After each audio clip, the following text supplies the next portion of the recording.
नाशिकमधील पपया नर्सरीजवळ आज एकच खळबळ उडाली आहे। वस्ती असलेल्या ठिकाणी अचानक हवेचे धूर आणि आगीचे लोट दिसून आला आहे। त्यामुळे परिसरातील नागरिक पाहावयास गेले असता तिथे कोणीतरी आग लावल्याचं लक्षात आलं आहे।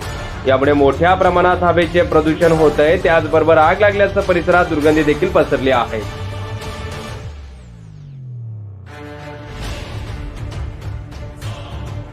आगीचे कारण अद्याप समजले नाही। या वस्तीत अनेक लोक राहतात। असे झाल्यानं स्थानिक नागरिकांच्या जीवाला धोका निर्माण झाला आहे आणि त्यांच्या आरोग्याचा प्रश्न ऐरणीवर आला आहे। सुदैवाने यात कोणतीही जीवितहानी झाल्याचं नसल्याचं समजतंय। तर पुढे असा कोणताही प्रकार होऊ नये यासाठी खबरदारी घेण्याची गरज आहे, असे मनसे पदाधिकारी वैभवराज रोंडळ यांनी यावेळी सांगितलं आहे। ब्युरो रिपोर्ट, माझा महाराष्ट्र न्यूज, नाशिक।